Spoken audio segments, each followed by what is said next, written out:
What is happening, YouTubies? Welcome back to the channel of Mike the Great Studios. And today I am in a very good mood because it's actually a very special day. Today is my birthday. And how old am I? 18 years old.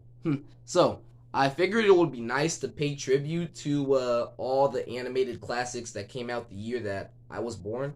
Today we're going to rank all the animated movies that came out in 2004.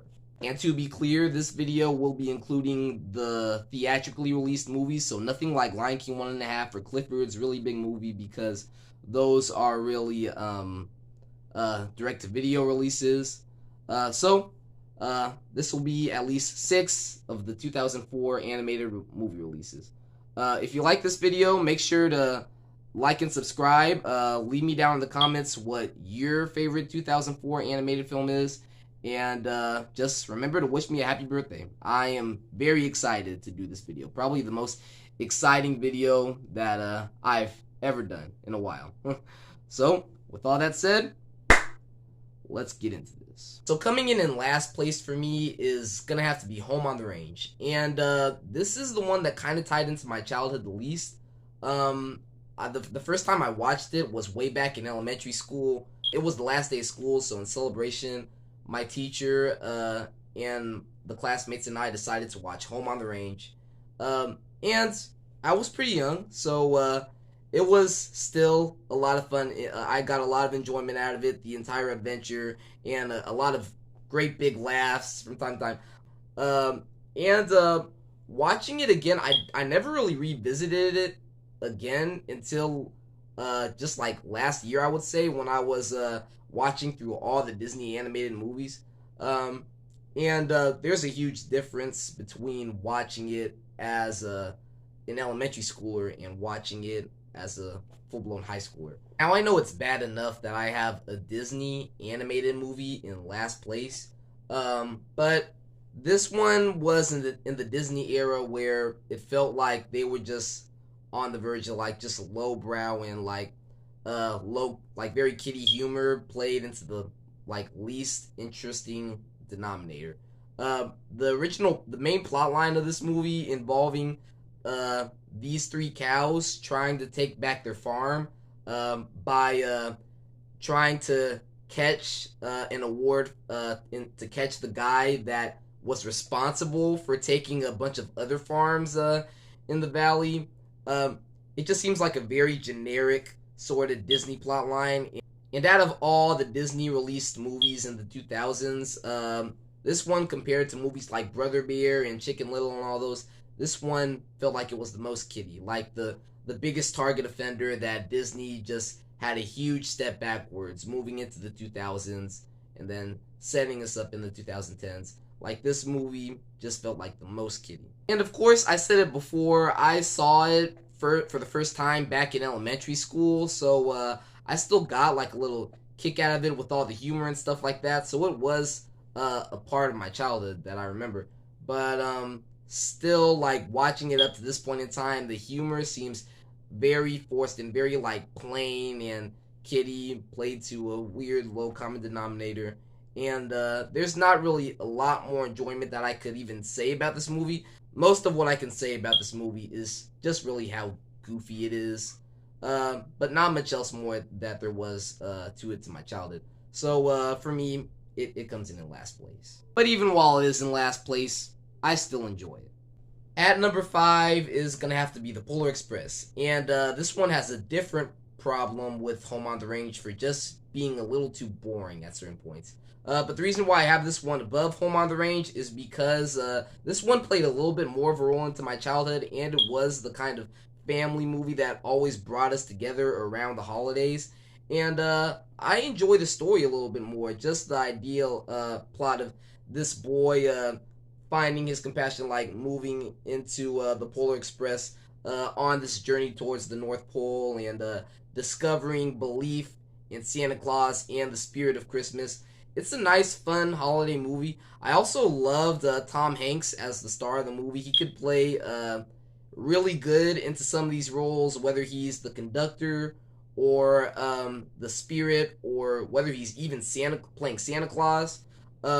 So there's a lot of enjoyment to love out of this movie. Also, really enjoy the songs. Sometimes certain points, especially stuff like the Hot Chocolate song or the main song "Belief" or the Polar Express song theme. At the same time, uh, given to how far back it was made, 18 years ago, the animation, given to how unique it is, it just doesn't really hold up at certain points. And also, given while the plot line is great and delivers a nice message, I feel like the story is really really basic and feels like it's missing a lot of key points to a storyboard at certain points in time. Mostly because half of the cast of characters does not even have names. Literally, if you look in the credits, their title is Hero Boy, Conductor, Hero Girl.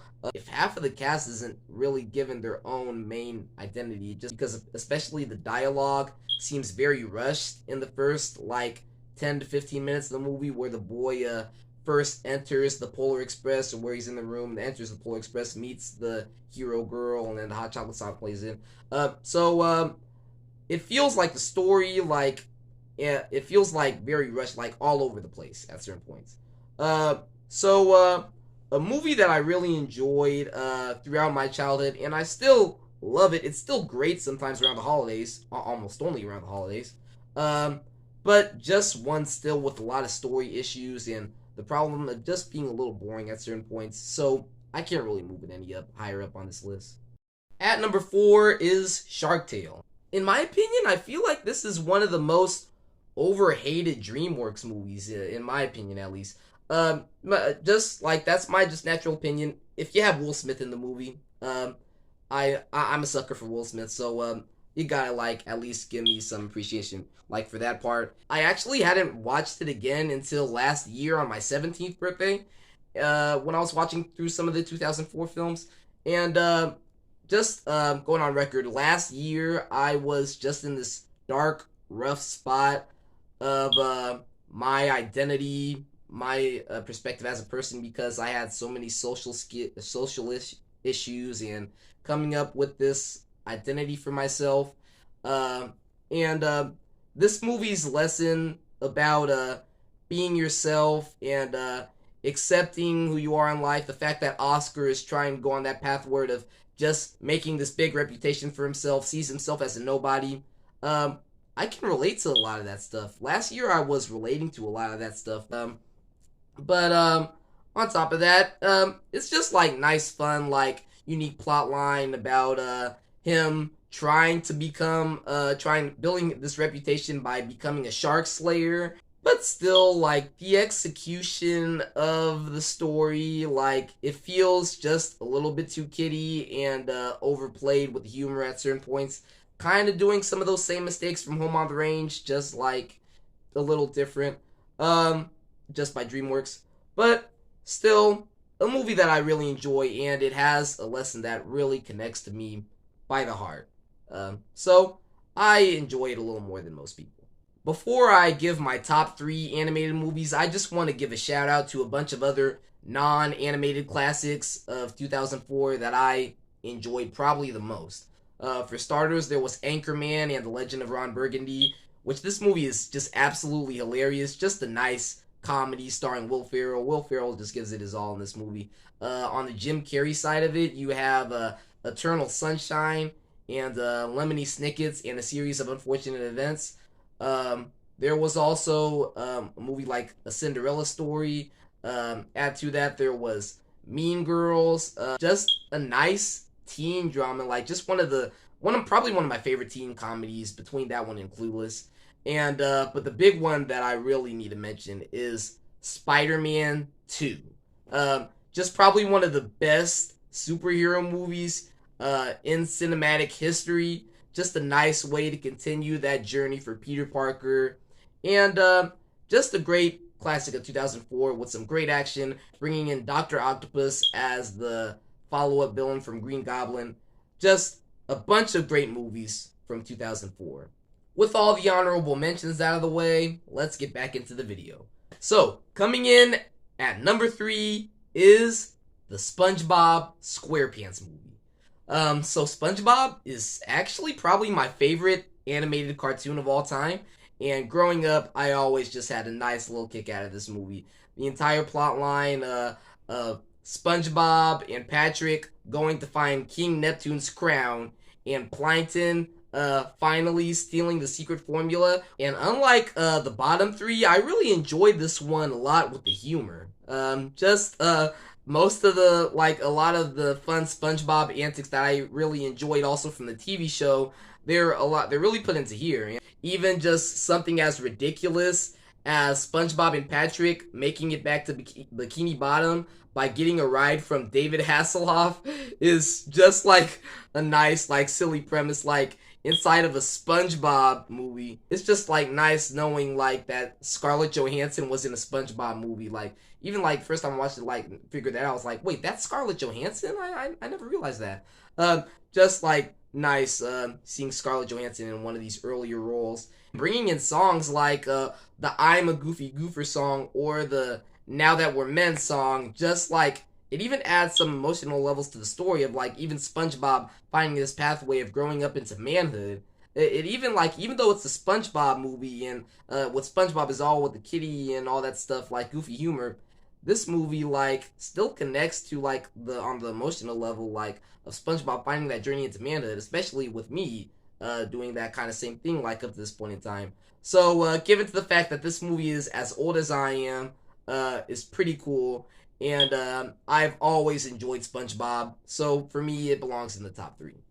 Now, just to be clear, my top two picks were not easy. Both of these movies, like, really connected to me throughout my childhood on a personal level and just, like, on an entertainment level. In my opinion, they're both number one, but there can only be one number one. That in mind, the runner-up here, the second on number two, is gonna have to be The Incredibles. Now, this movie probably one of Pixar's best work out of all the 2000 movies. The ones that I really enjoyed were Monsters Inc., Finding Nemo, and The Incredibles. I thought that was just a great era for Pixar, and it's just like got a lot of nice like superhero edges to it, like with Mr. Incredible going through that midlife crisis of finding that journey, like having a purpose in the society again, with the plotline that happened in the opening of the superheroes ending up becoming illegal, and just him trying to find that way to relive the glory days and finding his passion back in life, and just also with the family also has some of these nice powers with the mom having with Elastigirl having a couple of these Plastic Man stretch powers, or even Dash with the super speed. Dash was kind of an annoying character at certain points, but still, like even Violet with the force field and invisibility. Just a lot of nice, fun superhero stuff added. I kind of enjoyed the villain syndrome. It felt like I think his motivation made sense in light of where the opening takes place. Him at least trying to work with Mr. Incredible, but just being booted away as a child. Like I thought Syndrome's little motivation, like that all made sense very well into this. It also has a nice little theme. So just this movie was perfect and just great as a 2004 animated classic, and even great as a superhero movie, great as a Pixar movie. It is just awesome. And I really wish I could put it at number one, but even at number two, it is just amazing. But coming in at number one is gonna have to be Shrek 2. And Shrek is probably next to Toy Story, it's probably one of my favorite animated movie franchises. And I think this one might be the best movie out of the bunch because it adds some nice new additions and levels to the franchise. Whether it's bringing in how it brings in some nice new characters like Puss in Boots, starting off that journey with all the Puss in Boots movies and the TV show, and even bringing in some nice new villains like Prince Charming and the Fairy Godmother. I think they hold a bigger candle to Lord Farquaad, at least in my opinion. And it's nice at least seeing that continued journey, like fulfilling like Shrek and Fiona's relationship. The fact that Shrek is an ogre and he can't change that. He's trying to build that level to make Fiona happy, and just finding like doing like all the stakes that he can, like doing something different. And therefore like they add some of these nice new different kind of entertainment to the franchise, where we see him as a human, Donkey becomes a horse. Just like some nice new ways, like continue the franchise a little bit and bringing them into this kingdom of Far Far Away. Just doing some more like great fairy tale creativity. The soundtrack to this movie was great, especially at the end with Jennifer Saunders' version of "I Need a Hero." Probably even holds a bigger candle like to the original version of "I Need a Hero." Like I just think that the fairy godmother Jennifer Saunders just like knocked it out of the park with her version of "I Need a Hero." Also like adding like some nice more humor with Donkey, and just as like a little fun bits with Puss in Boots. This movie was just consistently funny throughout the entire thing. So I just thought that this movie was special, and probably just not just the best animated movie of 2004, but probably one of the best animated movie sequels of all time. So for me, this one comes in at number 1. So Shrek 2 is my favorite animated movie from my birth year. Thank you guys so much for watching. Be sure to like and subscribe if you love this video. It was very exciting, at least doing it on this special day, turning 18. Just remember to wish me a happy birthday if you can. And leave me down in the comments what your favorite animated movie is from 2004. And I will see you next time.